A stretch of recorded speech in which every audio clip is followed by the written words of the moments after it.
देखिए, माननीय शिक्षा मंत्री चंद्रशेखर जी ने स्पष्ट किया है कि नए प्रक्रिया के तहत नया प्रारूप के साथ हम 7वें चरण की भी बहाली करेंगे और अन्य जो बैकलॉग है उसकी भी बहाली करेंगे। स्पष्ट रूप से बिहार और बिहार वासियों को तोहफा देने का काम करेंगे। चूँकि हमारी सरकार सुनवाई और कार्रवाई वाली सरकार है, हमारी सरकार जनता के लिए, जनता के हितों के लिए काम करने वाली सरकार है।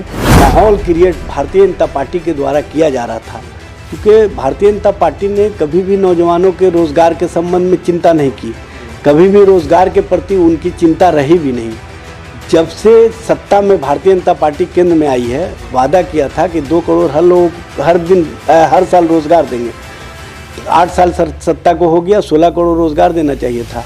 उन्होंने दिया है ऑन रिकॉर्ड 7,22,000।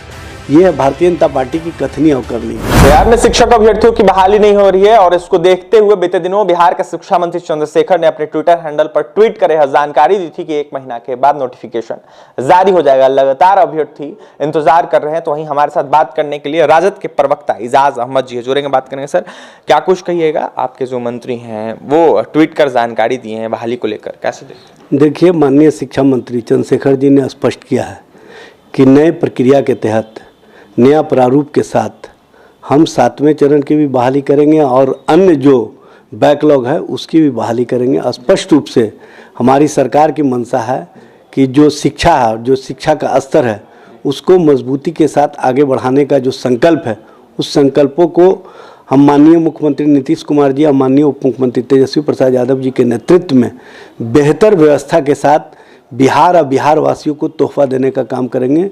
चूँकि हमारी सरकार सुनवाई और कार्रवाई वाली सरकार है, हमारी सरकार जनता के लिए, जनता के हितों के लिए काम करने वाली सरकार है।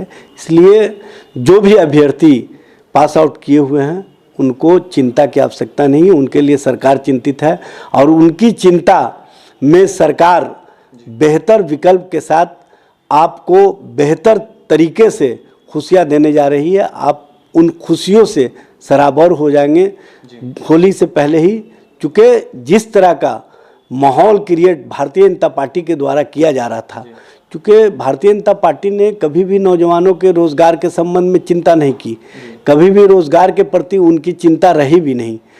जब से सत्ता में भारतीय जनता पार्टी केंद्र में आई है, वादा किया था कि 2 करोड़ हर साल रोज़गार देंगे।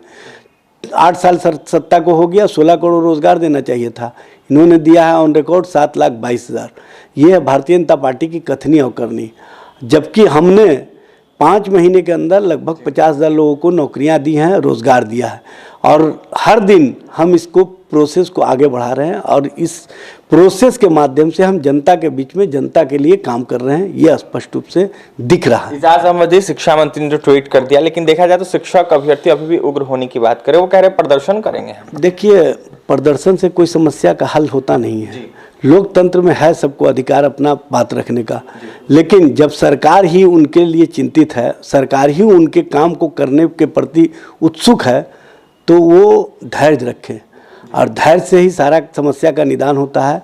और स्पष्ट रूप से हमारी सरकार कहीं ना कहीं नौजवानों के रोज़गार के लिए बनी है, नौजवानों को रोज़गार देने के लिए बनी है, नौजवानों के चेहरे पर खुशियाँ लाने के लिए बनी है और स्पष्ट रूप से ये दिख रहा है। जो हम कहते रहे हैं उसको हम करने का काम किया, अमल में लाने का काम किए हैं और कहीं ना कहीं जो अभ्यर्थी हैं उनकी जो चिंता है, उस चिंता के साथ सरकार चिंतित है और सरकार उस चिंता को चिंता मुक्त करने के प्रति उत्सुक है।